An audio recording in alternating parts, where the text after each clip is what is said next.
Hola, muy buenas tardes. Bienvenidos a una nueva jornada de capacitaciones organizadas durante la tarde por la SOCHIMU, el Ministerio de Salud y Hospital Digital. Hoy día tenemos el honor de presentar a Marcela Correa, quien es profesora asistente de la Facultad de Medicina de la Universidad de Chile. Además, es directora del Diplomado de Enfermería de Urgencias de esta misma universidad y es secretaria de la rama de enfermería de la SOCHIMU. Hoy nos va a presentar el manejo de enfermería para el paciente COVID-19 y además queremos recordarles que las preguntas las pueden ir haciendo a lo largo de toda la presentación a través del chat y nosotros las iremos recopilando para hacérselas al final de la jornada a Marcela. Así que eso, bienvenida Marcela y te dejamos para que puedas hacer la capacitación. Muchas gracias. Hola a todos y todas. Estoy viviendo una nueva experiencia aquí tratando de entender en qué lugar están en este momento de Chile. Voy a tratar de ponerme en todos los lugares, pensando que pueden estar en postas rurales, en hospitales, en servicios de urgencia. Así que ojalá que sea productiva esta clase. Estoy muy contenta de la invitación. Como la colega acá nos acaba de mencionar, yo trabajo en la Facultad de Medicina de la Universidad de Chile, en el Departamento de Enfermería. Y preparé esta clase que se llama Cuidados de Enfermería en el usuario COVID-19 en el servicio de urgencia. Ya. A modo general, supongo que ya en muchas clases les han repetido la generalidad y lo que ya sabemos del COVID, pero les traigo algunas cosas que quiero destacar para que podamos conversar y desarrollar la clase. Vamos a hablar de generalidades, después de elementos de protección, tanto personal como colectivo, hablar un poco del ABC de la reanimación y los cuidados asociados a esto, y finalmente algunos comentarios y recomendaciones que he tenido oportunidad de ir recolectando en conversaciones con diferentes colegas durante este periodo de tiempo. Bueno, ¿qué sabemos? ¿Qué sabemos de este famoso COVID-19? Sabemos lo que nos ha dado la investigación desde diciembre hasta ahora, ¿cierto? Que es adecuado, pero sigue siendo poco. Entonces, sabemos que es un cuadro clínico que generalmente se manifiesta con una fiebre alta, con tos seca, con coriza nasal, que el usuario después de un tiempo, y si tiene complicaciones asociadas, manifiesta además dificultades para respirar y puede terminar en un síndrome de estrés respiratorio o en una sepsis, ¿cierto? Las recomendaciones además están contenidas en el ordinario que se recibió en los servicios de salud la semana hace como 2 semanas, el 895, y además el que llegó ayer, que es el 933, que nos orientan un poco respecto de cuándo sospechar. Sabemos además que el periodo de incubación está entre los 2 y los 14 días, y no tenemos muy claro el periodo de transmisibilidad. Ahora, hace 3 días atrás salió un estudio que es de la New England Journal of Medicine, que hicieron ellos una investigación de la supervivencia del virus en distintas superficies. Y quiero compartirlo con ustedes porque encuentro que es muy importante conocer estos datos porque nos ayudan también en el manejo y en la prevención. Esta investigación, considerando temperatura ambiental y humedad estándar, encontró que este virus puede permanecer activo, porcentaje del virus activo en secreciones por hasta 3 horas. En acero inoxidable y plástico puede sobrevivir hasta 3 días, en cartón 24 horas y en el cobre 4 horas. ¿Por qué considero que esto es muy importante? Porque las manillas de las puertas, ¿cierto? Las superficies con las que frecuentemente tocamos y dejamos nuestras cosas, en general son de acero inoxidable, por lo tanto, los botones del ascensor, hasta 3 días puede estar en superficie, por lo tanto tenemos que enfatizar en las medidas de limpieza y desinfección frecuente y adecuada. Bueno, también sabemos el mecanismo de transmisión, que vamos a utilizar barrera para contacto, gotitas y aerosoles, ¿sí? Sabemos además que no hay vacuna, pese a que hay equipos médicos trabajando fuertemente en el desarrollo de vacuna, y que el tratamiento es más bien asociado a la sintomatología. Respecto de la mortalidad, yo quise traerles varias cifras de distintos países porque si bien la mortalidad general es entre un 2,1 y un 3,4, según la Organización Mundial de la Salud, también sabemos que en Italia en este minuto está llegando al 8,6%, que se relaciona con los grupos etarios, que se relaciona con la cantidad de personas que se enferman al mismo tiempo y la capacidad del servicio o del sistema de salud de poder atenderlo. Porque lo que sí sabemos hasta ahora es que alrededor del 6% de estos usuarios que se contagien van a requerir cuidados críticos, ¿sí? Van a estar graves. También podemos verlo por el lado positivo y decir que un 80% va a tener una presentación leve o moderada, pero tenemos que preocuparnos de este 6% que sí o sí sabemos que va a llegar complicado a nuestras manos, ¿ya? Otra cosa importante, y por qué hacemos hincapié en esta clase de elementos de protección para el personal de salud, es porque muchos de los contagiados en China y en Italia en este minuto son personal de salud. Una de las primeras investigaciones que salió desde Wuhan, en los 139 primeros pacientes que se infectaron, mostraba que el 40% de esos primeros infectados eran personal de salud, y en este minuto el 8,4% de los contagiados en Italia son personal de salud. Por lo tanto, la prevención está en nuestras manos. Para realizar esta clase yo tomé mucha bibliografía disponible, pero estos 4 documentos que son la base para la clase que traigo ahora. Como les digo, hay investigación, pero no es tanta la disponible. Sin embargo, estos 2 que están en el centro son como la guía básica que es la que me basé para poder hacer esta clase, ¿sí? La puedo dejar después, la copia, está todo liberado en internet, si ustedes lo ponen en los buscadores, esto está libre, no necesitan clave de acceso ni nada, pero igual lo puedo dejar en PDF para facilitarles el acceso, y todos los documentos también que ocupé como referencia, ¿ya?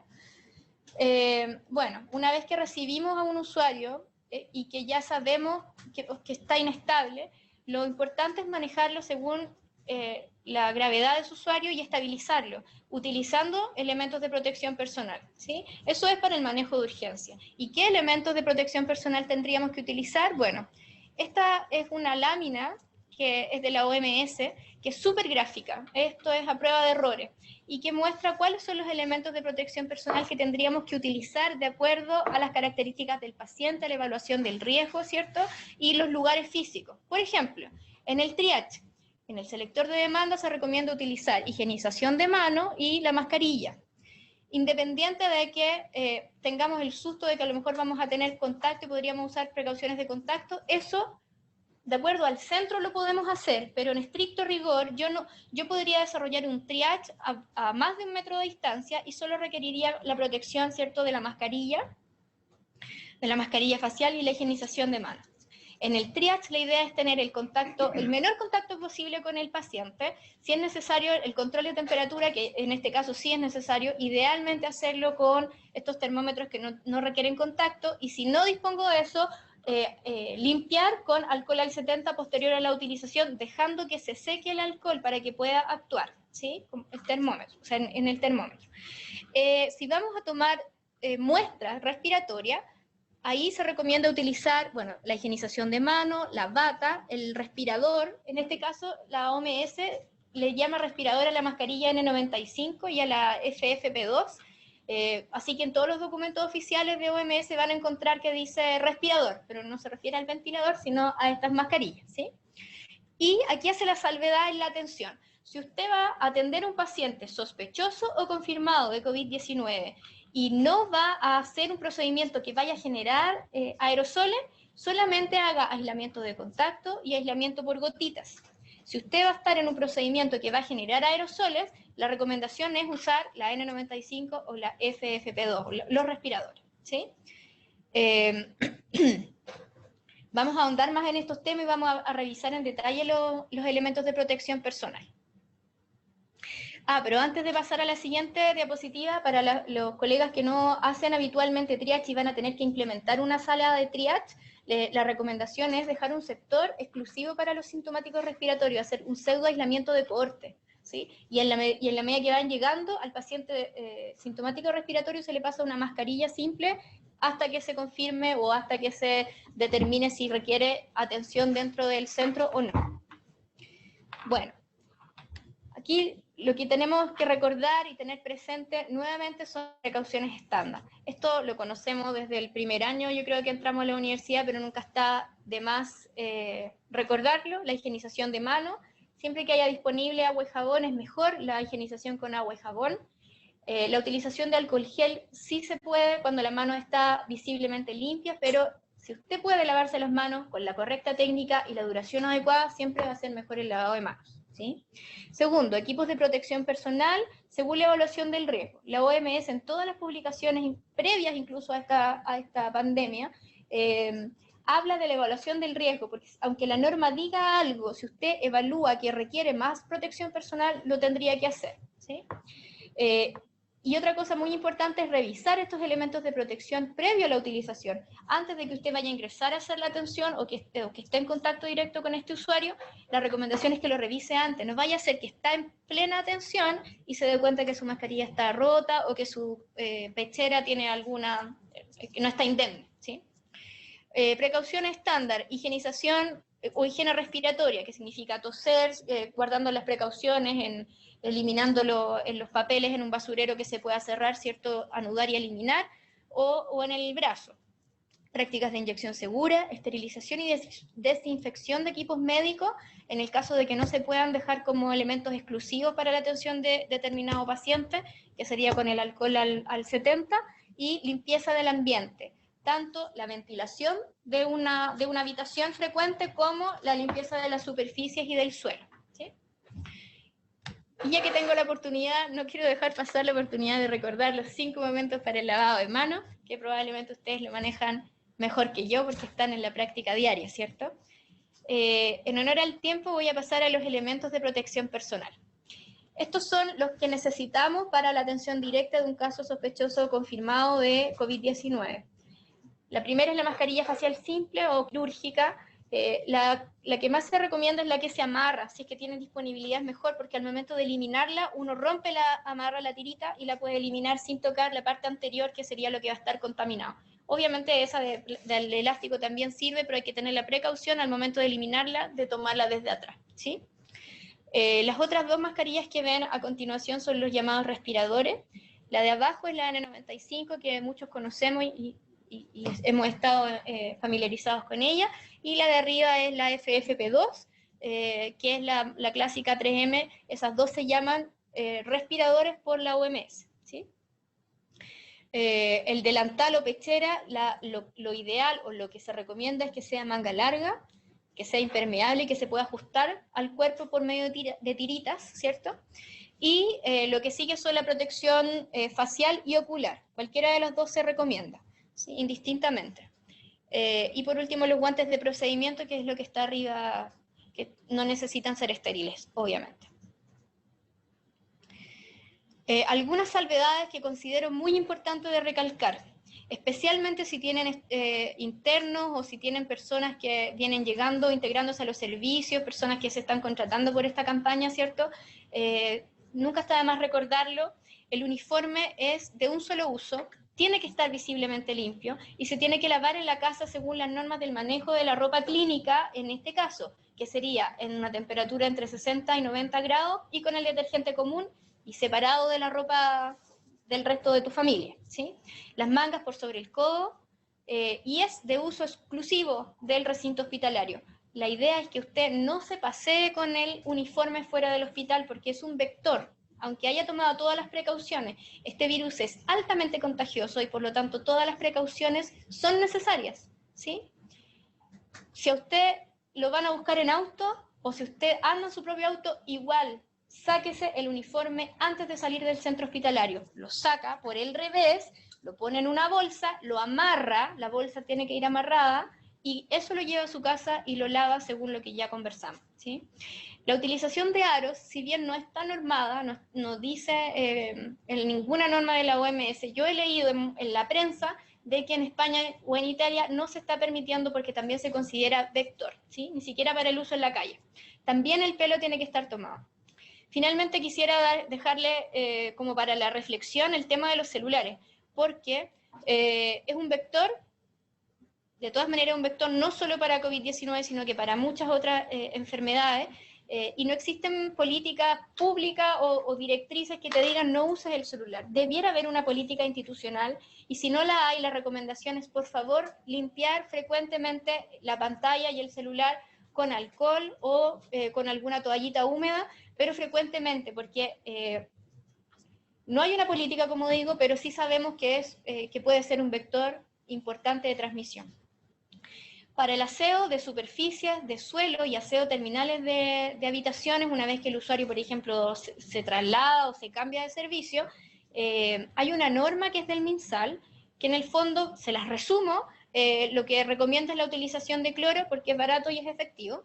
Y además está este documento que les dejé ahí abajo, que es la prevención y control de infecciones durante atención sanitaria, en los casos de sospecha o confirmación de COVID-19, que es de la OMS, que es de ahora de enero, ¿ya? Ese documento es súper bueno, es muy completo, porque detalla en los distintos ambientes hospitalarios los mecanismos de protección y los mecanismos de aseo requeridos. Así que se los recomiendo. Para continuar, dentro de esta bibliografía que yo les comenté que tomé como base para esta presentación, hay un consenso de 7 pilares de la atención para el tratamiento de usuarios con COVID-19, ¿ya? Considerando lo que yo les comentaba, que hay un 6% que desarrolla una enfermedad grave, que el 80% lo puede tratar en su casa de forma leve a moderado, y hay un 14% que puede estar en su casa o en el hospital o requerir atención médica, ¿cierto?, más avanzada. Entonces, esto como que abarca el espectro, ¿sí? Yo lo que hice fue tomar estas recomendaciones, las vamos a explicar y pongo en algunas partes lo que la norma de ello o de estas publicaciones sugiere, y le agrego la atención de enfermería que yo considero que se puede adaptar para esta situación, ¿ya? Lo más importante, en resumen de todo esto, es la detección precoz. La detección precoz de personas, de usuarios que uno sabe, o por estadística, tiene la impresión de que pueden agravarse, ¿ya? Porque la evolución de la enfermedad puede ser muy rápida, ¿sí? Entonces, una persona que está bien en un momento, no en el transcurso del día, pero en el transcurso de los siguientes 2 a 3 días desarrolla una enfermedad grave, ¿sí? Entonces, la idea es reconocer tempranamente los signos de alarma. Ya, la primera, que lo pudieron ver en la diapositiva anterior, que es la detección rápida de los pacientes con IRA grave, con insuficiencia respiratoria aguda, es esta, priorización de la detección rápida de estos pacientes asociada al COVID-19. ¿En qué instancia en el servicio de urgencia se hace esta detección rápida? La podemos hacer en el selector de demanda, ¿sí? Cuando una persona evidentemente tiene los síntomas de la enfermedad que están detallados en las circulares que yo les comenté, en ordinario 933 en este caso, y vemos que tiene además signos y síntomas de complicaciones que los vamos a detallar más adelante. Además lo podemos ver en su mecánica ventilatoria, ¿cierto? Signos tempranos, por ejemplo, utilización de musculatura accesoria, cianosis peribucal, etcétera, etcétera. Y además con el control de temperatura y la medición de la frecuencia respiratoria. La AFR no necesitamos tocar al paciente ni acercarnos y la podemos medir en el selector de demanda. Una AFR alta en una persona que tiene además características como que sea adulto mayor, que tenga patologías asociadas, puede ser un indicador de gravedad y hay que ponerle ojo, ¿sí? Hay que ponerle atención. El segundo pilar de la atención es la aplicación inmediata de medidas de protección adecuadas, que son las que ya conversamos, ¿sí? Ahí yo puse ese 40% para acordarme de decirles que en la primera infección que hubo en Wuhan, 40% de los infectados fueron profesionales de la salud, lo que además va en desmedro de la calidad de la atención y la disponibilidad de recursos que tenemos para la atención de los usuarios que más lo van a requerir, ¿cierto? Una vez que ya determinamos cuáles son los elementos de protección personal que vamos a usar y evaluamos el riesgo que dijimos, yo les quiero comentar cuáles son los determinados procedimientos generadores de aerosol, ¿sí? En los cuales tendríamos que usar los respiradores o la mascarilla N95. Broncoscopía, la reanimación cardiopulmonar, ventilación no invasiva, en caso de cirugía, intubación endotraqueal. Eso es muy importante en el servicio de urgencia porque si tenemos un paciente complicado y sospechoso hay que utilizar los mecanismos de protección adecuados. En el momento de hacer ventilación manual, en el momento de tomar la muestra, ¿sí? La muestra respiratoria, el hisopado faríngeo, al momento de hacer aspiración de secreciones si es que es necesario, y al momento de hacer necropsia, ¿sí? Abajo está la referencia si ustedes tienen duda y quieren buscar más de cuál sería la justificación, así que se las dejo ahí por si, como les digo, está todo liberado. Ya, la secuencia de la postura o instalación de los mecanismos de los elementos de protección personal. Súper importante. Yo quería traer un video de esto, porque siempre es más fácil mirar al otro cómo se hace y uno se lo memoriza o lo puede andar teniendo en el celular. Pero lo que está disponible en este minuto en internet, ninguno de los videos que revisé estaba bien hecho. Entonces, me limité a pedirle prestada esta diapositiva a mi colega del Hospital Clínico de la Chile, en donde se explica paso a paso el cómo poner, y en la siguiente vamos a ver cómo se retira los elementos de protección personal, ¿ya? Si van a ver videos, sean críticos, porque de verdad yo revisé muchísima información en la web y no estaban bien hechos, ¿ya? Esto es súper fácil. Usted inicia con un lavado de manos. El lavado de manos tiene que ser, según la técnica que se explica ahí en esa hojita que está en la OMS y están todos los servicios en este minuto pegados, lo más importante del lavado de manos es la duración y la técnica. Y las personas en los hospitales y en las casas sí se lavan las manos, pero se las lavan mal. 10 segundos. Hay estudios que lo muestran en los hospitales. La gente sí se lava, pero se lava mal. Se lavan 10 segundos y chao. Y no, en este caso es crucial seguir la técnica. Y si usted puede tener una tercera persona que le cuente el tiempo, que eso lo vamos a ver más adelante, que es una de las recomendaciones en este minuto, es ideal, ¿ya? Si no, la otra recomendación es que usted cante mentalmente alguna de sus canciones favoritas, que sepa que dura al menos 40 segundos. Sabemos que el cumpleaños feliz cumple ese requerimiento y es algo que todo el mundo se sabe.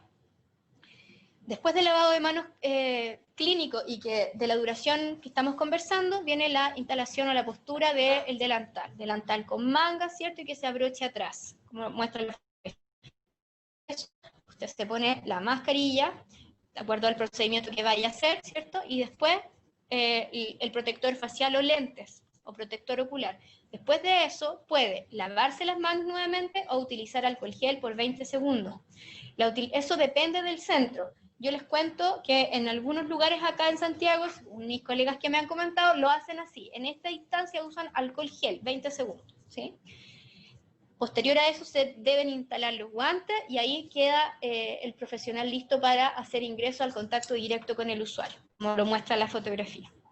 Ahora, ¿cómo lo vamos a retirar? Se retira, un receptáculo con una bolsa de plástico para recibir todo esto previamente preparado, ¿cierto? Y que sea con tapa y que después eso se pueda anudar y botar según la norma de eliminación de desechos de cada centro hospitalario o cada recinto de salud. Se saca, ¿cierto?, desde fuera la bata, después se enrolla y se elimina, después se sacan los guantes, cuidando de, una vez que te sacaste el primer guante, no tocar, no contaminar el guante que te está sacando, lo se hace desde dentro, ¿sí? Desde dentro. Después de eso se lavan las manos. En esta parte es súper importante y muy recomendable que otra persona cuente el tiempo y haga este retiro con uno que te acompañe, ¿sí? Después de eso, o de la fricción con alcohol gel, que yo les comento que son 20 segundos, se retiran las gafas, la mascarilla desde las tiritas o nunca desde adelante, se elimina sin contaminar y se termina con un lavado de manos, ¿sí? Esa es la secuencia. Espero que les haya quedado claro. Y se pueden entretener mirando en internet algún video y viendo en qué se equivocan, porque la verdad es que no encontré disponible alguno que tuviera la secuencia tan ordenadita. Estas son las pautas que yo les digo que algunos centros, este es del Clínico de la Chile, que es en mi casa del lado, que están utilizando. Es un checklist que se utiliza para la instalación, que lo hace una tercera persona. O sea, si yo me lo voy a poner, por ejemplo, un TENS que va a estar encargado de esto, me va leyendo lo que yo tengo que hacer y chequea la indemnidad además de los elementos de protección personal. Lo mismo al sacármelo. Y lo que hace aquí, que es muy interesante y que lo recomiendo, es que te van contando el tiempo, para que uno no se pierda en cantar o en contar, ¿sí? Y el de abajo es uno que se está utilizando también acá en Santiago, en la Asociación Chilena de Seguridad, y que va por el mismo carril, ¿sí? La misma idea. Súper recomendable. Si tienen la posibilidad de hacerlo, yo lo recomiendo altamente. Y además lo que se hace en estos lugares, como en otros, es que las personas que van a estar en urgencia, en contacto directo con un caso sospechoso, que esté en espera de exámenes, o uno confirmado que esté en atención, es que No todo el personal entra a su atención directa, se designa un médico y una enfermera para que ellos hagan la atención directa, ¿sí? Y los demás se dejan de backup. No todos entran, sino que se limita la exposición al máximo de los profesionales de la salud. También, si pueden, es una idea recomendable. Ya, consideraciones importantes al momento de usar elementos de protección personal. El uso de estos elementos no reemplaza bajo ninguna circunstancia el lavado de manos. Al contrario, se complementa con el lavado de manos. Es muy importante, ¿sí? Como yo les dije, la mayoría de las veces el lavado de manos no es efectivo porque no dura los 40 segundos, los mínimos 40 segundos que debiera durar. Antes de ponerse su elemento de protección personal, revise indemnidad y funcionamiento, también se lo mencioné. Y retirar apenas termine la atención, siguiendo un protocolo. Si no lo tienen, es súper fácil de hacer, pero así no dejan al azar elementos que pueden generar finalmente una contaminación, y desechar cuidadosamente según protocolo. Ya, ahora voy a volver a estos ejes del tratamiento. Voy a volver al tercero, y aquí me voy a demorar un montón porque es la base de la clase que yo les quería mostrar hoy día, que es el tratamiento sintomático y el seguimiento temprano. Aquí englobé o junté todos los cuidados de enfermería que yo creo que son muy necesarios en un paciente estable, ¿sí? Porque la etapa más avanzada y el punto 5 y 6 de estos ejes de tratamiento es cuando el paciente ya no está estable, está grave, que requiere una UPC probablemente, y se los traigo para mencionar, pero esto es lo que deberíamos hacer con un usuario que recibimos, que quizás se va a quedar unos días hospitalizado con nosotros, dependiendo cuánto tiempo o cuánta disponibilidad, en qué situación de colapso o no esté el sistema o el lugar donde estamos, ¿sí? Entonces lo traté de no solamente limitar al ABCD de la estabilización del usuario en urgencia, sino que un poco entendiendo la realidad. Yo soy enfermera de urgencia, entendiendo la realidad de muchos servicios en que tenemos además que tratar a usuarios hospitalizados por un tiempo. Entonces traigo cuidados en el paciente hospitalizado y también en el servicio de urgencia. Ojalá que se entienda. Bueno, lo primero, obviamente, una vez que ya tenemos que el caso está confirmado, que ya tenemos instalado nuestros mecanismos o nuestros elementos de protección personal, es realizar un control de signos vitales completo y frecuente. ¿Por qué es importante esto? Bueno, primeramente, el énfasis va a ser en la frecuencia respiratoria, que nos va a hablar de la mecánica ventilatoria de su usuario y nos va a hablar además de signos tempranos de gravedad, que es lo que no queremos que ocurra, ¿sí? Y a lo mejor nos va a hablar del requerimiento de oxígeno. A lo mejor si el usuario está con una FIO2 al 21, necesitamos ponerle más algún dispositivo de bajo flujo para apoyar su ventilación. Asimismo, la saturación. Del mismo modo, es importantísimo el realizar una curva de temperatura, porque eso nos va a ir hablando además de la efectividad de los tratamientos que vamos haciendo o de la reinfección o sobreinfección con algún otro microorganismo que no estemos contemplando. Por ejemplo, una infección bacteriana que se pueda asociar, ¿cierto? Ante lo cual podríamos mirar o podríamos evidenciar pic febriles, ¿cierto? Entonces la curva de temperatura es muy importante, teniendo un termómetro para esa persona o desinfectándolo cada vez que se utilice. También monitorizar la frecuencia cardíaca y la presión arterial. En este punto, en este paciente sobre todo, es muy importante la monitorización de la presión arterial porque es un signo temprano de sepsis, nos va a permitir la sospecha y por lo tanto actuar de forma precoz ante una sepsis, porque los parámetros en general para determinar si una persona está séptica o no es la PAM y el lactato, pero no todos los hospitales, y me imagino que no todos los centros de salud, especialmente los rurales, van a tener posibilidad de lactato, pero sí todos van a tener la posibilidad de medir presión arterial y sacar PAM. Entonces nos vamos a asustar con una PAM menor de 65, ¿sí? Y por último, no olvidarnos de la escala visual análoga, que también es un signo vital y que, según el relato de incluso de usuarios jóvenes que han tenido esta patología, dicen que se sienten muy mal. ¿Ya? Ya. Continuando, cuidados de enfermería, examen físico completo, obviamente ver la indemnidad de la vía aérea, ver si requiere aseo de cavidades, si el usuario es un adulto mayor, por ejemplo, que a lo mejor lleva varios días sintiéndose mal, a lo mejor sí va a requerir un aseo de cavidades, que eso además va a mejorar su ventilación y a lo mejor va a disminuir su requerimiento de oxígeno, no lo sabemos, por eso hay que pesquisarlo. Las características de la ventilación, las características de la respiración, ¿cierto? Buscar cómo está la perfusión distal, porque también es un signo de una mala perfusión, de que algo está ocurriendo, que puede ser un criterio de gravedad.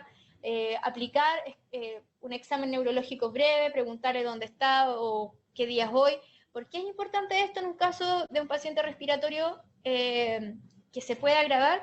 Porque es un signo temprano de hipoxia o de hipoxemia, especialmente en los adultos mayores, ¿ya? Entonces hay que también estar pendiente de eso, así como verificar el estado de las enfermedades preexistentes. Si tenemos un usuario que es diabético, programar los hemoglucotés, tomar una glicemia adenosa, ver cómo lo vamos a empezar a alimentar o no, o qué sistema de nutrición vamos a utilizar, ¿ya?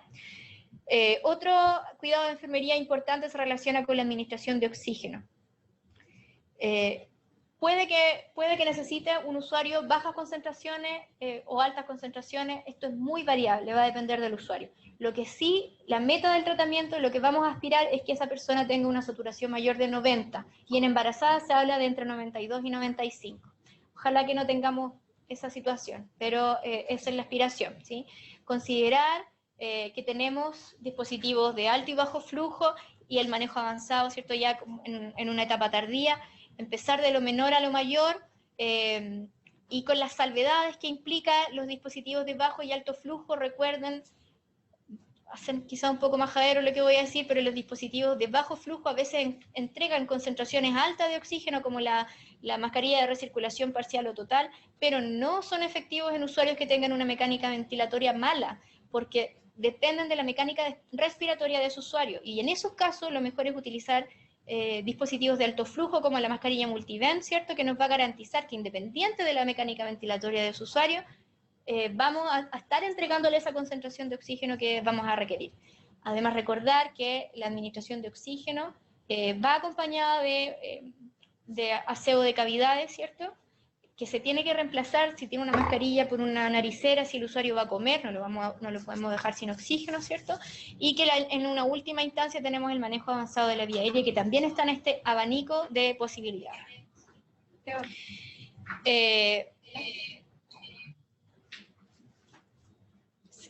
Bueno, también tenemos, ya les dije lo del aseo de cavidades. Otra cosa importante es la posición. Es algo súper simple, la posición del usuario, pero sin embargo tiene efectos muy importantes, ya sea en su mecánica ventilatoria, baja el diafragma, y al alinear la cabeza y el cuello también ayuda muchísimo a mejorar la ventilación, perfusión, ¿sí? La mecánica ventilatoria finalmente. Es una medida simple, fácil y que no se nos puede olvidar hacer. Y muy recomendada además, como lo voy a mencionar en las guías de tratamiento.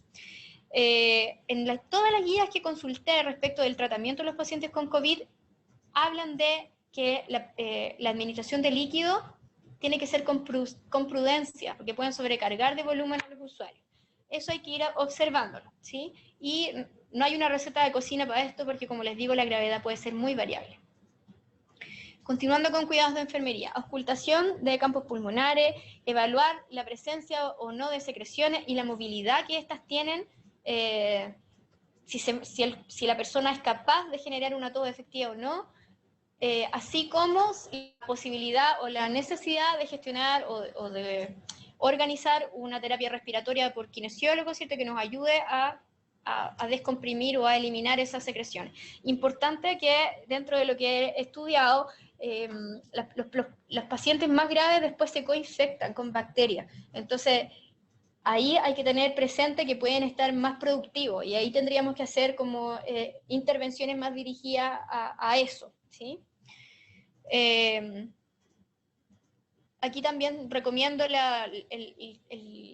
tomar tempranamente radiología, ¿cierto? Para poder ir comparando. Además de la auscultación, alternar con evaluación y examen físico, ver cómo está la coloración de la piel, la perfusión, si hay fatiga o no.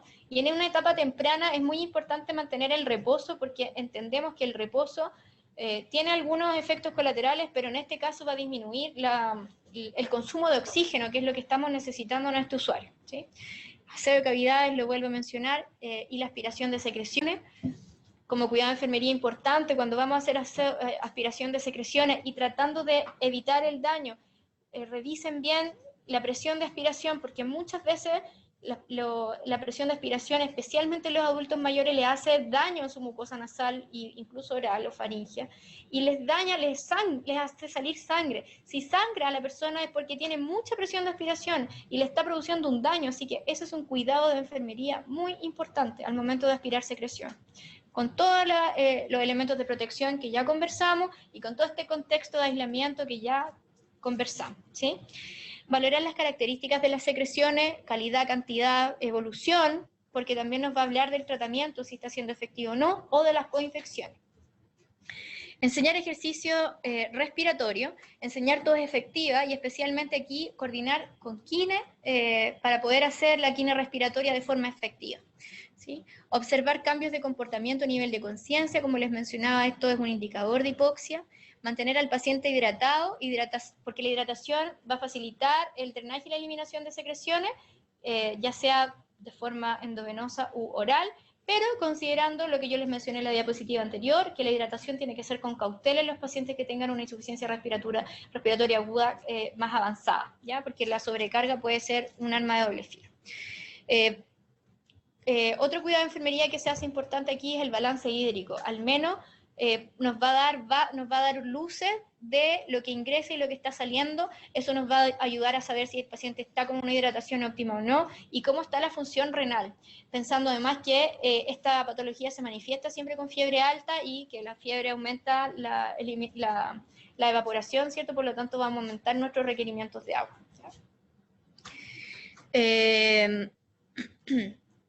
Y por último, la mantención de accesos venosos permeables.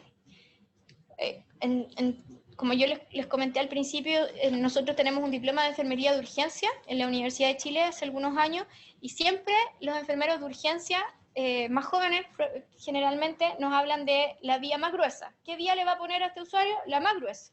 Corte gruesa. No. Usted ponga lo que pueda poner, porque en este caso no va a reanimar. Usted necesita tener un acceso seguro, ¿sí? Y frente a eso, una vía 22 en un adulto mayor le sirve igual, ¿sí? Váyase a la segura, acceso seguro, con los cuidados de enfermería asociados a la mantención, a la instalación y a la mantención de los accesos vasculares. Más adelante les voy a dar algunos tips al respecto. Para continuar con cuidados de enfermería, en esta diapositiva recopilé las recomendaciones de fármaco o de terapia farmacológica que se han sugerido o que se han recomendado para un paciente estándar con un COVID-19 de mediana a grave complejidad, ¿sí? O estado de salud. Lo primero es que los fármacos antivirales tienen muy baja recomendación. Nadie los recomienda porque tienen baja efectividad. Entonces no es algo que se esté utilizando de forma masiva. Segundo, los antibióticos sí se utilizan en el caso de una coinfección, y la recomendación es empezar a darlo, ojalá, 1 hora desde el ingreso del usuario cuando entendemos que viene con una neumonía más esta patología de base, ¿sí? Corticoides, en una publicación encontré que no está recomendado, ¿sí? Cruz Roja, no está recomendado, versus otras que decía que era su uso controversial dependiendo de la patología de base de los usuarios. Sin embargo, lo que sí podemos estar de acuerdo es que el corticoide como tratamiento del COVID no está recomendado a menos que exista una patología de base o asociada que lo sustente, ¿ya? Se utilizan AINES para el manejo de la temperatura. En general empiezan el tratamiento cuando la temperatura sobrepasa los 38,5, no antes. No encontré bibliografía seria o que sustente mucho el uso de el paracetamol o el ibuprofeno, que lo he escuchado mucho en las noticias, en los medios de comunicación y en las redes sociales, pero no encontré una publicación que lo avale, ¿ya? Decía solamente utilización de AINES, pero no recomendaba cuál. Lo otro que sí se utiliza como un consenso es la protección gástrica para disminuir la posibilidad de sangramiento gastrointestinal y de úlcera. Generalmente usan bloqueadores de bomba de protones además se utiliza algún fármaco para disminuir el riesgo de embolia, que puede ser una heparina de bajo peso molecular, que es lo más recomendado, o 5.000 unidades de heparina, que es la clásica, que está muy disponible, hay mucha disponibilidad de ella. Cualquiera de los dos se puede, sin embargo la más recomendada es la de bajo peso molecular. ¿sí? Se habla además de dar un soporte nutricional de acuerdo al estado basal del usuario. Muchas experiencias hablan de favorecer una dieta rica en proteínas y empezar la realimentación, ojalá 2 días después de la hospitalización. Pero eso es muy variable, depende del estado del paciente, depende de cómo se comporta su patología, depende del servicio en donde estemos, son muchas variables. Solo les comento que es algo a considerar el estado nutricional del paciente. Y evitar la anemia, porque sabemos que con anemia disminuye la cantidad de glóbulos rojos circulantes y nos va a agravar la condición respiratoria. En uno de los textos que leí viene la recomendación de la utilización de medicina china, muy interesante.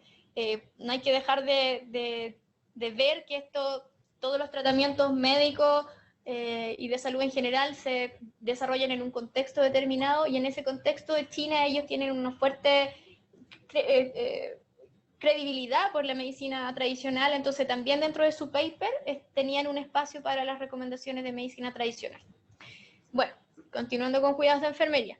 Generalmente los pacientes que están hospitalizados con patología respiratoria requieren oxígeno, antibiótico, como ya les comenté, en algunas oportunidades broncodilatadores, y corticoides en este caso no los vamos a utilizar, a menos que, como les dije, la patología lo amerite. Hay que además, si el paciente tiene una patología de base como diabetes, programar hemoglucotest y se recomienda la alimentación precoz. ¿Sí? Un proceso infeccioso en general tiene mayor consumo calórico, pero hay que ver la condición del usuario, de su condición general, de su posibilidad de alimentarse solo, de su tolerancia, de las RAM de los fármacos que le vamos a estar dando que pueden provocar diarrea, etcétera, etcétera. Respecto a la eliminación, es importante hacer en este balance hídrico un énfasis en la función renal, ver cómo está la función renal en relación a para pesquisar oliguria o oliguanuria, que son indicadores de gravedad, ¿cierto? Y cuando sea bueno, el reposo absoluto, ya lo conversé antes con ustedes, lo más importante es favorecerlo en una primera etapa para disminuir el consumo de oxígeno, en una cabecera elevada, en una posición semi-Fowler o Fowler, ¿cierto?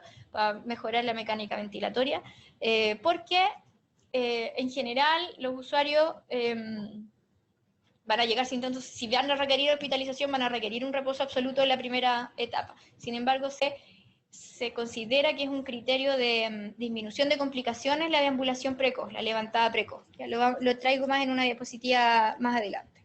Protección gástrica, que ya se los comenté. Explicar al usuario lo que ocurre, porque esta es una enfermedad que tiene una carga social enorme, hay mucho miedo asociado, entendemos además que hay una reacción de la sociedad mundial al respecto, por lo tanto estar enfermo de esto y ser un adulto mayor con una patología asociada debe producir mucho miedo, y nosotros como profesionales de enfermería tenemos que estar atentos a eso y tratar de bajarle la ansiedad, responder sus dudas, ver cómo le podemos ayudar, quizás con la conexión con su familia. Entendemos que no van a poder recibir visitas, pero buscar la forma en que se pueda comunicar, porque tanto para la familia como para el usuario va a ser una situación compleja desde el punto de vista de la salud mental, ¿sí? Y prevención de complicaciones asociadas a la hospitalización prolongada, como serían el desarrollo de úlceras por presión o úlceras por decúbito. Eso lo tenemos más que claro desde el inicio de nuestra formación, que eso solo se previene con la movilización del usuario cada 2 horas, movilización en cama, cambiarlo de posición, prevención de TBP, ¿cierto? Que para eso vamos a tratar de programar la administración de fármacos, con todos los cuidados de enfermería asociados, rotando sitios de punción, ¿cierto? Siguiendo la correcta técnica, no utilizando alcohol para no generar hematoma, y si utiliza alcohol, tiene que esperar que se seque, porque si no genera un hematoma enorme, ¿sí? Y eso es solo técnica. Lo otro importante es que si van a estar con oxigenoterapia, hay que preocuparse de que no se vayan a generar UPP asociadas a las mascarillas o a las nariceras, especialmente los usuarios que ya son más ancianos, ¿cierto? Que no van a movérselas si les duele, uno tiene que hacerlo, generarles los protectores o pedir que se les compre estos parchecitos que se puedan utilizar para prevenir. Y recordar que la inmovilización prolongada aumenta la dependencia, pero aquí va a depender mucho del estado de salud basal del usuario. ¿Ya? ¿Cuáles serían los criterios de gravedad en donde puede desembocar este COVID-19 que nos dejan patologías graves? La neumonía, el síndrome de dificultad respiratoria aguda y una sepsis. Eso es lo que tenemos que pesquisar. Criterios de gravedad sería una fiebre alta que no responde a tratamiento, una frecuencia respiratoria mayor de 30, dificultad respiratoria grave, saturación menor de 90 con oxígeno ambiental, y luego la presencia de derrame pleural o atelectasias en la radiografía. Además, ahí yo les dejé cuáles son los determinados signos de disfunción orgánica. Y aquí viene el punto 5 y 6 de este eje o pilares del tratamiento que yo les comenté al principio, que uno es el tratamiento de la insuficiencia respiratoria hipóxica y del síndrome de dificultad respiratoria, y el otro es el tratamiento del shock séptico. Respecto al tratamiento del shock séptico, la recomendación más importante de estas publicaciones hasta el momento, y que probablemente lo van a tratar mucho más con los médicos que vean el tratamiento en unidades de cuidados intensivos, pero igual se los quise compartir, es la administración de cristaloides cuando tengan una PAM menor de 65 a una velocidad de más o menos 30 ml por kilo, ¿sí? Y por supuesto mantener el control de signos vitales siempre frecuente para ir retroalimentándonos cómo va la PAM, cómo va la respuesta, ¿cierto? Mantener accesos venosos permeables, evaluar la necesidad y la disponibilidad de acceso de línea media o centrales, ¿cierto? Pero en este caso, como yo les digo, si están en un lugar y no tienen posibilidad ni de pickline ni de acceso central, una vía común y silvestre de tamaño pequeño y de bajo calibre les sirve de igual manera, ¿sí? Y por último, este es el cuarto, pero como les dije, las otras desordenadas, está la toma de muestras para el diagnóstico de laboratorio. La recomendación mundial es, en este minuto, tomar la muestra de secreciones de la vía aérea alta y baja con elementos de protección personal adecuados, y hemocultivo solo cuando se sospeche que se va a requerir un tratamiento antibiótico, por ejemplo, por una coinfección bacteriana, ¿ya? Otros exámenes que yo considero que deben estar, bueno, gases arteriales, para pesquisar tempranamente la insuficiencia respiratoria, un hemograma que nos va a ir hablando de los parámetros infecciosos. Leí también que muchos pacientes con COVID-19, especialmente los jóvenes, se manifestaban con un recuento de leucocito normal o bajo. Así que también a tener en cuenta eso. Probablemente la investigación va a ir avanzando en este periodo de tiempo bien rápido, por lo tanto hay que ir buscando las actualizaciones de fuentes fidedignas para poder ir sabiendo un poco más de este cuadro clínico. También creo que hay que tomar electrolitos plasmáticos, otros parámetros infecciosos como la PCR. BOOM crea para mantenernos vigilando la función renal y las pruebas hepáticas, considerando especialmente que la mayoría de los fármacos tienen un metabolismo hepático y una eliminación renal, y no sabemos, o quizás no vamos a saber cuál era la función renal previa, ¿cierto?, de ese paciente, si era óptima o no, para tener entonces claro qué está pasando. Y glicemia, especialmente los usuarios que tengan antecedentes de diabetes. Ya, me quiero enfocar harto en esta diapositiva porque creo que es muy importante evitar las complicaciones, prevenir las complicaciones. Un usuario que esté ingresando por un COVID-19 ya tiene un problema grande en este minuto como para que nos descuidemos o sin querer le provoquemos o favorezcamos la aparición de otro problema. Entonces, una de las recomendaciones muy importantes que se hace con la experiencia que han tenido en países que ya están saliendo de esto, ¿cierto?, es la utilización de soporte ventilatorio, pero con un retiro gradual, ¿sí? Y hablan además de la sedación continua, que hay que estar revisándola frecuentemente, pues si mantenemos al paciente sedado completamente, nunca vamos a saber si es capaz de ventilar por sí mismo, si va a expulsar el tubo, ¿ya? Minimizar el riesgo de neumonía asociada a ventilación mecánica. Para eso, las precauciones universales, la intubación orotraqueal por sobre la nasotraqueal. En general en Chile se usa en los adultos y adolescentes la orotraqueal, pero de todas maneras no está de más recalcarlo. Mantener la cabecera elevada, lo que yo les decía, la posición Fowler y semi-Fowler, y idealmente utilizar sistemas de aspiración cerrados, sino con todas las precauciones para la prevención de infecciones, ¿sí? Movilización frecuente del paciente, idealmente cada 2 horas, o sea, es la indicación cada 2 horas, cuando sea seguro de movilizar, si el paciente está en una condición de salud que no lo permite, obviamente no, pero buscar las alternativas para hacerlo, quizás un colchón, o buscar ahí qué se puede hacer. Y alimentación temprana. Como yo les dije, la mayoría de las personas, o sea, de los textos recomiendan la alimentación entre las 24 y las 48 horas posteriores a la hospitalización, además de agregar la necesidad de protección gástrica.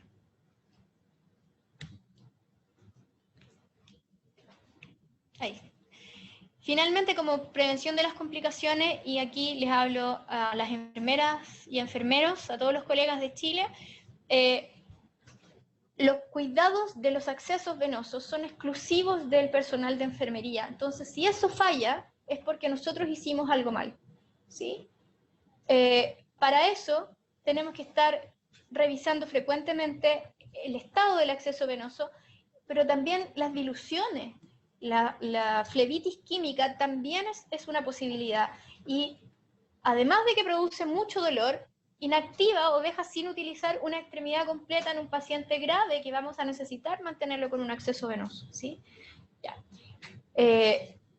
Para no inventar la rueda, yo les traje aquí dos guías, que son guías de enfermería que son desarrolladas por la Registered Nurses Association of Ontario, en la RNAO, que ahora trabaja con el Ministerio de Salud, con la rama de enfermería.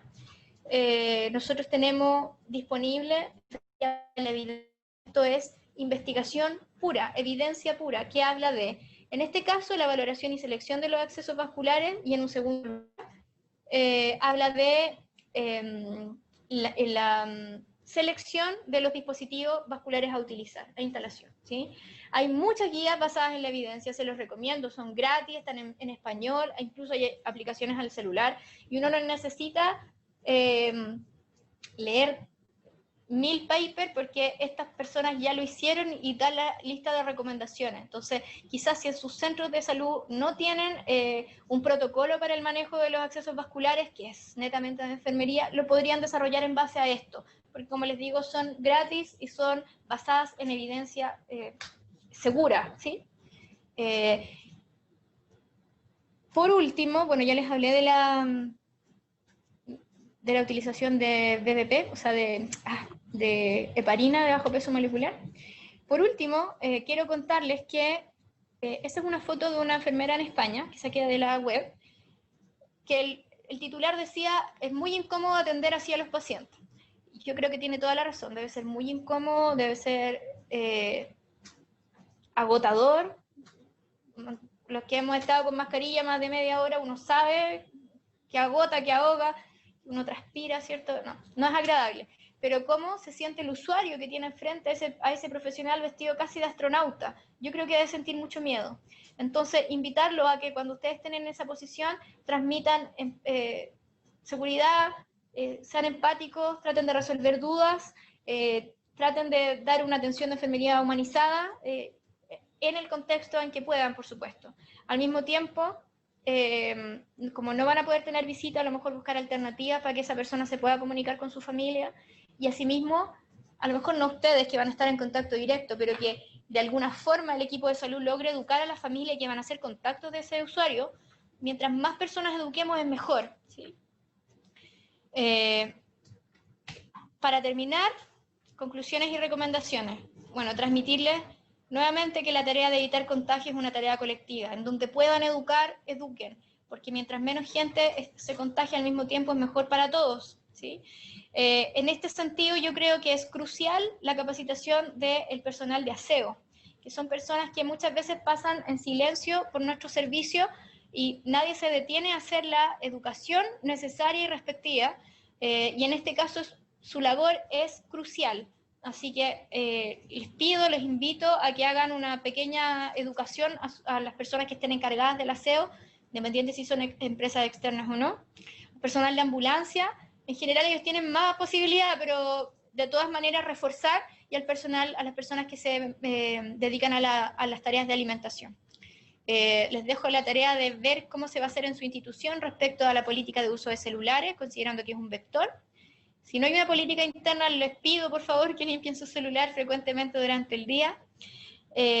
Y por último, es una reflexión que dice: los profesionales de enfermería o los profesionales de salud estamos preparados para enfrentar esto desde lo técnico, pero desde la salud mental, la experiencia de otros países ha sido devastadora. Es obvio, porque va a llegar un momento que vamos a estar sometidos a mucho estrés, viendo quizás falta de recursos y viendo a lo mejor personas que van a estar en un estado de salud complejo, quizás morir, ¿cierto? Para lo cual creo que se deben tomar medidas respecto de la salud mental de los equipos, ¿ya? También les dejé ahí al lado la guía de salud mental de intervención en crisis que recomienda la RNO, que está actualizada 2017, por si les sirve de algo. Por último, comentarles que la OMS tiene una plataforma virtual con un montón de cursos disponibles que son gratis y que son sin evaluación y que son sin tiempo para realizar, que les recomiendo porque uno en un ratito, en una hora, puede hacer un curso y como que se resuelven un montón de dudas que puedan tener en relación a la atención de pacientes. Muchas gracias, les dejo mi correo. Cualquier duda que surja ahora o en el futuro, por favor escríbanme y yo voy a tratar de responderle. Un gusto.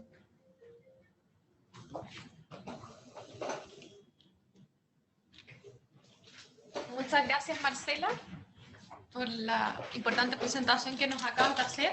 Vamos a hacer una pequeña ronda de preguntas ahora, según las cosas que hemos ido recolectando a lo largo de la jornada en el chat.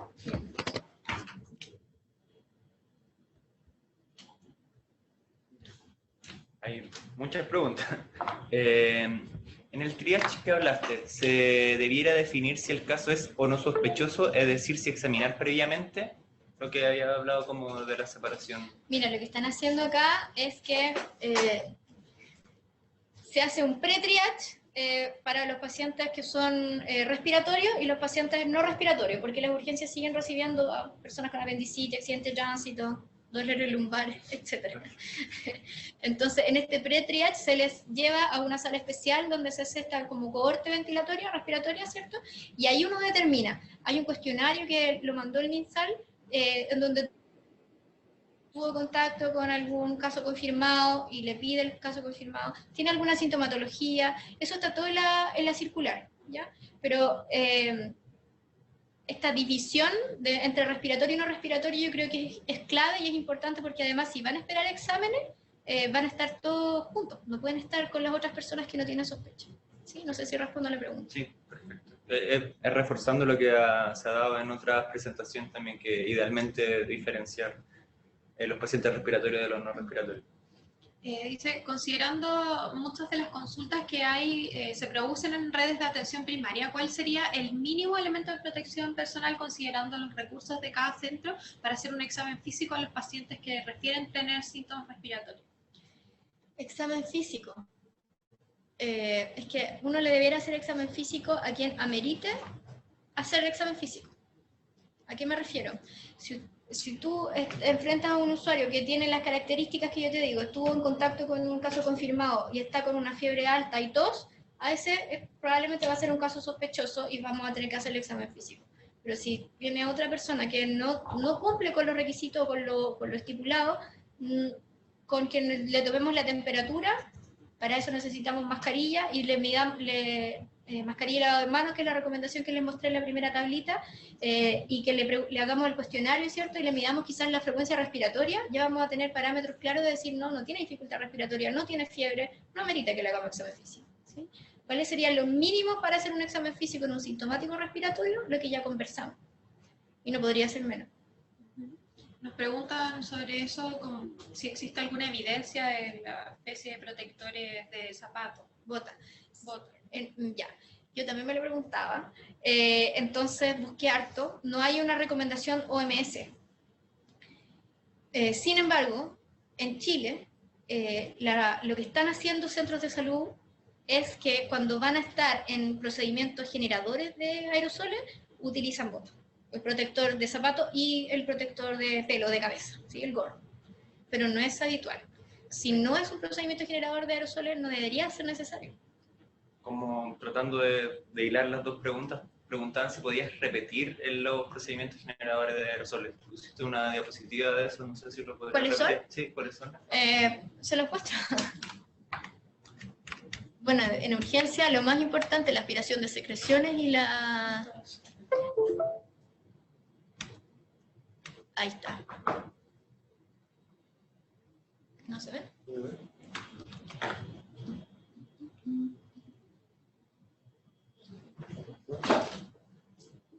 Ahí sí. No. Bueno, se los leo. Broncoscopía, reanimación cardiopulmonar, ventilación no invasiva, cirugía, intubación orotraqueal, que eso yo creo que es lo que más vamos a hacer, así como la toma de muestra de esputo, ¿sí? O el hisopado faríngeo. La ventilación manual también, que sería con bolsa máscara, y las necropsias. Esos son los procedimientos generadores de aerosoles definidos por la OMS. Perfecto. Con respecto al uso de protector facial, por ejemplo, y el uso de antiparras, uno es cuánto su duración, si son desechables y si son lavables, cómo las desinfecto, cómo las manejo. Mira, los recomiendan igualmente, o sea, igual nivel de evidencia, están al mismo nivel. Pero el protector facial se puede reutilizar siempre que sea en el mismo paciente, ¿sí? Por ejemplo, si yo tengo que entrar... hacer una toma de muestra, hago todo el procedimiento para poner y sacar, el protector facial al momento de sacarlo lo puedo tomar desde atrás, porque ya voy a estar, ¿cierto?, sin guante, y se guarda en una bolsa limpia, que esté previamente colgada, ¿cierto?, donde tenemos todos los elementos del paciente. Y las antiparras se podrían desinfectar con alcohol al 50, no veo por qué no. Hay muchos que preguntan como la correcta utilización de la EPP, el orden que es, se lo podría repetir también nuevamente. Sí, nosotros estamos preparando un video, después yo se lo puedo hacer llegar, porque de verdad, cuando uno lo ve es más fácil. Lo primero es un lavado de manos, ¿cierto?, para la instalación. Segundo es ponerse la pechera, ¿sí? Abrocharse la pechera. Tercero, la instalación de la mascarilla, ¿sí? Seguido de eso, los lentes o la protección facial, lo que vayamos a utilizar. En ese punto, lavado de manos.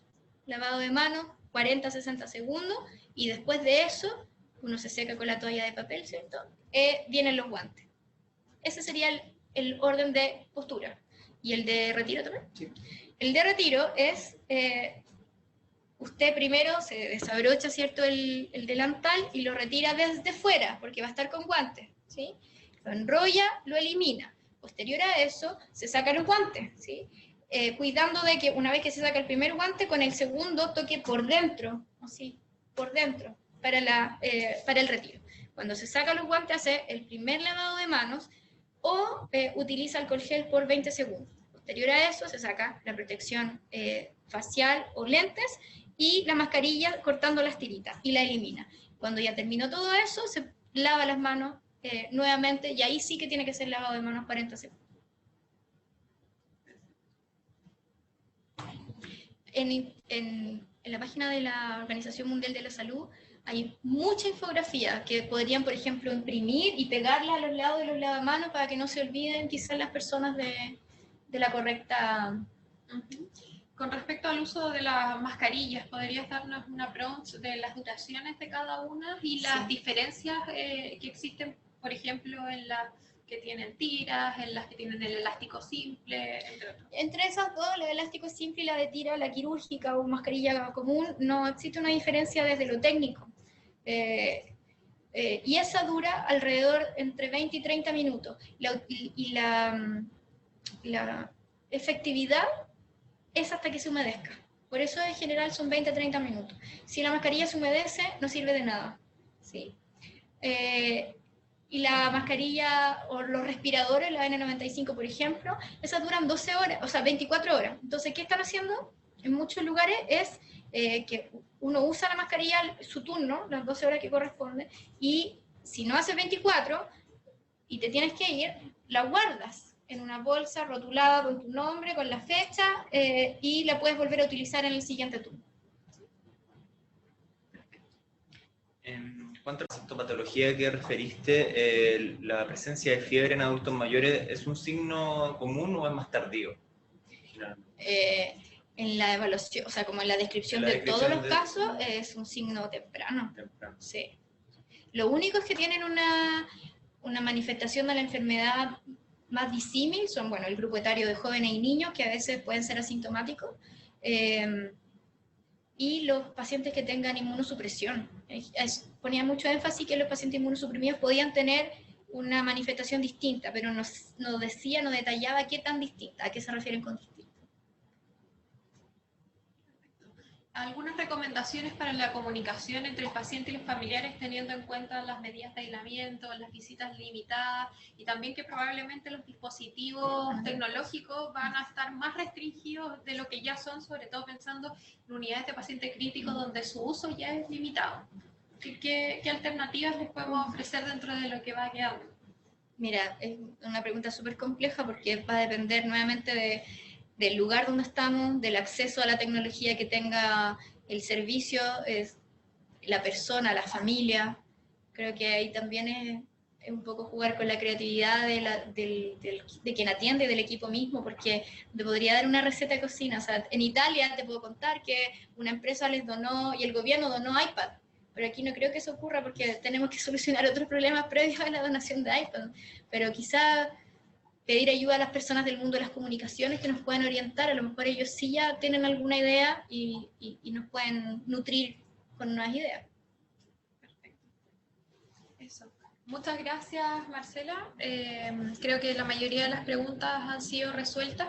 Y si no, queremos también comentarles que el día viernes a las 2 de la tarde vamos a tener un bloque especial que organiza Infecciones Asociadas a la Atención de Salud desde el Ministerio de Salud con las recomendaciones ministeriales. En el fondo, muchas veces tenemos muchas recomendaciones que están en guías clínicas que son externas y lo más cercano a nuestra realidad nacional son las conversaciones, ¿cómo se llama? Los consensos nacionales que ha determinado el Ministerio de Salud para el manejo de las medidas de infecciones y también del uso de los elementos de protección personal, ya que también van a ir en la línea de los recursos que tenemos disponibles en la red ministerial. Así que los invitamos el día viernes a conectarse para esa importante capacitación que se realizará a las 2 de la tarde. Y también quedan muy invitados a descargar también estas clases que están en la página web de la Socimi. Hay algunas que todavía no han sido subidas porque estos pasan por procesos internos y digitales, pero se van a ir subiendo en la medida que las capacitaciones vayan avanzando. Así que los dejamos inmensamente invitados a seguir participando de estas jornadas, como también las jornadas de las 12 horas, que son las destinadas a las unidades de paciente crítico de nuestro país. Así que muchas gracias Marcela por tu participación. De nada, encantada. Hasta luego.